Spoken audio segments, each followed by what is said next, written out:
cheval sauvage. C'est un mouvement de Qigong dans lequel on se pose pieds largeur de bassin avec les pieds bien réveillés et actifs, le bassin en neutre. Si on sent qu'on a le dos cambré, on roule doucement le bassin un peu vers l'avant. On va avoir un petit pli dans les genoux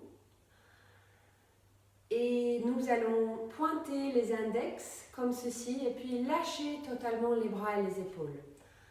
Nous avons besoin que les épaules et les bras soient totalement lâchés et que toutes les articulations du corps soient souples et fluides. La tête et la nuque, on va commencer avec un mouvement de rebondissement dans les genoux. La tête et la nuque sont plutôt détendues et suivent le mouvement. Les mâchoires sont détendues. Lâchez prise dans les épaules et les bras, n'oubliez pas. Et on peut commencer à aller un peu plus vite. On se sent comme un cheval sauvage qui se secoue. En fait, oui, on secoue tout doucement à l'intérieur et c'est très très bénéfique pour la santé. On peut sentir comment les fascias superficielles à l'intérieur du corps qui enveloppent les muscles, les os, les tissus, les organes, tout, comment les fascias glissent en haut et vers le bas. On peut sentir comme si les différentes couches de peau glissaient vers le haut et vers le bas et se toucher sur le chemin, les unes et les autres. Et on peut fermer les yeux un moment et pour encore mieux sentir, quand on enlève notre sens principal, la vue, qui est le sens principal pour tout le monde, sauf les personnes qui ne voient pas et qui développent justement davantage d'autres sens. Et quand on enlève ce sens, ça permet de mieux sentir et de mieux focaliser sur d'autres sens. Donc, on peut sentir ici ce mouvement à l'intérieur du corps. Les fascias, il ne fait pas très longtemps qu'on sait combien cet organe est important pour la santé globale et combien c'est important de maintenir cet organe en forme. Et c'est ce que nous faisons maintenant. Il y a d'autres choses aussi, le sport en général et puis les étirements doux. Les maintenir bien hydratés aussi. On continue encore un petit peu.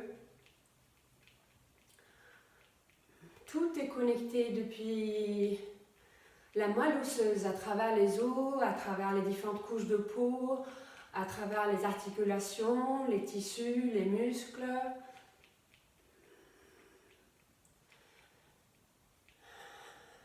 Et les fascias, le fascia, donc, il y en a plusieurs différentes couches, mais c'est un peu comme un réseau connectif à l'intérieur du corps, dans lequel passent toutes les informations et toutes les émotions aussi. C'est en membrane fibroélastique. J'ai entendu un médecin, en parlant de cet organe, dire que c'était un peu comme la cendrillon des organes. Que jusqu'à récemment, dans les écoles de médecine, on considérait cet organe pas important du tout. Quand on regardait le corps, on le jetait pratiquement à côté et pour regarder les vrais sujets, les muscles et tout ça. Et maintenant, on sait combien les fascias sont importants aussi. C'est devenu la star des organes. Voilà. Ça va? On peut aussi se balancer un peu à gauche et à droite en le faisant. Et on peut le faire plus longtemps que ce que nous allons faire ici. Parce que là, je vais commencer à diminuer le mouvement. Laisser le mouvement s'estomper. Lâchez les doigts. Fermez les yeux. Observez les sensations dans le corps. On peut se connecter à ces sensations et voir probablement que c'est un peu comme si le mouvement continuait à l'intérieur du corps alors qu'on l'a arrêté, parce qu'il y a une réponse qui continue dans le corps, notamment dans les liquides. Une réponse qui continue.